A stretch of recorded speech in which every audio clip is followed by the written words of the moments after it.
राधे राधे दोस्तों। आप सभी लोग जानते हैं कि सावन का महीना आने वाला है। तो इस बार सावन का महीना कब से शुरू हो रहा है और कब तक चलने वाला है, और इसी के साथ में सावन के महीने में इस बार कितने सोमवार हैं और वो कब कब पड़ रहे हैं, सारी जानकारी आपको सावन के महीने से जुड़ी हुई इस वीडियो में हम आपको देने वाले हैं। अगर आपके मन में कोई भी कंफ्यूजन है तो आप इस वीडियो को देख लीजिएगा। आपके मन में जो भी सावन माह से जुड़ी हुई कंफ्यूजन है वो दूर हो जाएगी, है ना।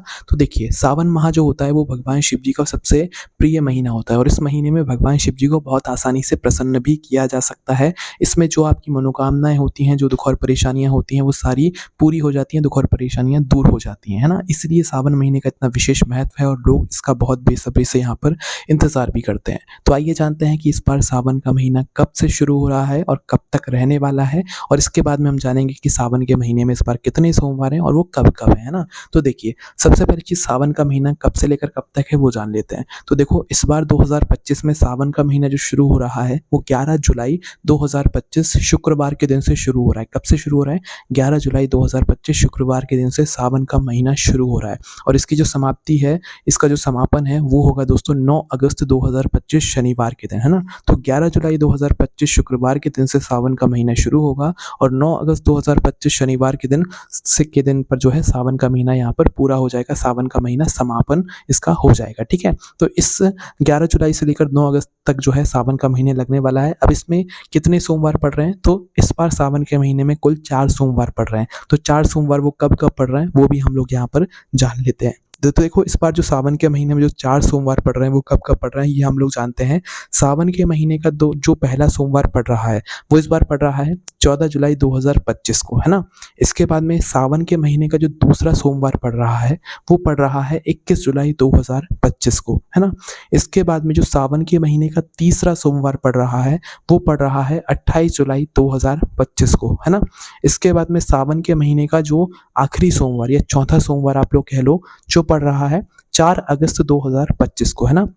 तो इस तरीके से ये सावन महीने के 4 सोमवार पूरे पड़ रहे हैं। पहला है 14 जुलाई 2025, दूसरा सावन सोमवार है 21 जुलाई 2025, तीसरा सावन सोमवार है 28 जुलाई 2025 और चौथा सावन सोमवार है 4 अगस्त 2025। तो ये है वो 4 सोमवार की तारीख जो कि हमने आपको यहाँ पर बताई है, जो कि सावन सोमवार की यहाँ पर रहने वाली है, ठीक है। और आप सभी लोग ये बात जानते ही हैं कि सावन का महीना जो रहता है, ये विशेष रूप से सावन सोमवार जो रहते हैं वो भगवान भोलेनाथ को सबसे ज़्यादा प्रिय रहते हैं ना, और हमारे लिए भी प्रिय रहते हैं, क्योंकि इसी दिनों में हम जो है भगवान शिव जी को यहाँ पर प्रसन्न करते हैं। तो भाई, इन सावन सोमवार में या सावन महीने में आपको क्या सबसे पहले विशेष करना चाहिए वो अब यहाँ पर आप लोग जान लीजिए। तो देखिए, सावन का महीना जिस दिन से शुरू होता है, अगर आप उस दिन से लेकर सावन के महीने के समापन तक अगर शिव जी पर 1 लोटा जल चढ़ाने का नियम बना लेते हैं तो यही बहुत ज़्यादा काफ़ी है। अगर आप 1 लोटा जल पूरे सावन के महीने में चढ़ाते हैं अपनी किसी भी प्रकार की मनोकामना के लिए, किसी भी प्रकार की दुख और परेशानी के लिए, तो आप ये मानकर चलना कि आपके सावन महीने के अंदर ही वह मनोकामना पूरी होगी या दुख और परेशानी है वो दूर होगी, ठीक है। तो सावन के महीने में आप चाहे कोई मनोकामना रखो चाहे ना रखो, पर अगर आप लोग भगवान शिव जी पर 1 लोटा जल निरंतर चढ़ाते हो सावन के पूरे महीने में, तो ये आपके लिए बहुत अच्छा होता है। भगवान शिव जी आपको आशीर्वाद जरूर देते हैं, वो भी सावन के महीने के अंदर ही, है ना। और सावन के महीने में आप लोगों को जो 1 लोटा जल भर कर लेकर जाना है वो कहीं और से नहीं, बल्कि अपने ही घर का रसोई घर में से, जहाँ पर आपका पीने का पानी रखा जाता है, उस स्थान से आप लोगों को जल लेकर जाना है और अपने ही घर के पास में जो शिव जी का मंदिर है वहाँ पर जाकर शिवलिंग के ऊपर ये जल को चढ़ाना है, ठीक है। आप किसी भी मंदिर में जा सकते हैं शिव जी पर जल चढ़ाने के लिए, ऐसा कुछ नहीं कि आपके घर के पास में वहीं पर जाना है।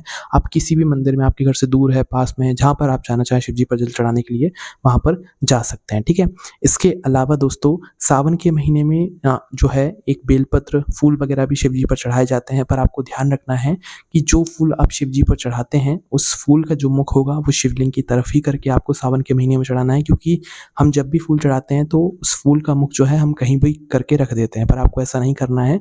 जब भी सावन के महीने में आप शिव जी पर सफ़ेद फूल चढ़ाएं, कनेर का फूल चढ़ाएं या गुलाब का फूल चढ़ाएं, तो ध्यान रखना कि जो फूल का मुख है, जलाधारी पर चढ़ा रहे हैं तो फूल का मुख शिव जी की तरफ होना चाहिए, और शिवलिंग के ऊपर चढ़ा रहे हैं तो जो फूल का मुख है वो जलाधारी की तरफ होना चाहिए। थोड़ा विशेष नियम था जो कि हमने आपको यहाँ पर बता दिया है। इसके अलावा दोस्तों, अगर आप लोग सावन के महीने में बेलपत्र चढ़ाने का नियम ले रहे हैं 11, 21, 51, वैसे तो एक बेलपत्र ही बहुत है भगवान शिव जी को प्रसन्न करने के लिए, बस कुछ लोग नियम लेते हैं, पर आपको इस बात का ध्यान रखना है कि अगर आप लोग ज़्यादा बेलपत्र चढ़ाने का नियम ले रहे हो, 11, 21, 51, 108, तो जितनी बेलपत्र आप लोग चढ़ाने का नियम ले रहे हो ना, उतने वृक्ष भी आप लोगों को यहाँ पर लगाने पड़ेंगे बेलपत्र के, तभी जाकर आपकी वह बेलपत्र भगवान शिव जी स्वीकार करेंगे और आपसे वो प्रसन्न होंगे। तो इस बात का आप लोग ध्यान रखते हुए ही अपनी जो बेलपत्र हैं उनको चढ़ाइएगा। 11, 21, 51 ज़्यादा मात्रा में अगर आप बेलपत्र चढ़ा रहे हैं। बाकी एक बेलपत्र भी बहुत है शिव जी को प्रसन्न करने के लिए, और अगर आपके पास वह बेलपत्र भी ना हो तो शिव जी के मंदिर में ही शिव जी के ऊपर जो चढ़ी हुई बेलपत्र है उसको धोकर ही आप लोग वापस चढ़ा सकते हैं। उससे भी भगवान शिव जी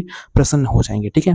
इसके अलावा दोस्तों, जब आप शिव जी पर जल चढ़ाएँ तो ध्यान रखना अपने दोनों हथेलियों को के अंदर जो है जल के लोटे को पकड़कर शिव जी पर जल चढ़ाएँ। शिव जी पर एक धारा से जल चढ़ना चाहिए। शिव जी पर चढ़े जल की जो छींटे हैं वो आपके ऊपर नहीं आने चाहिए, इस बात का भी आपको ध्यान रखना है।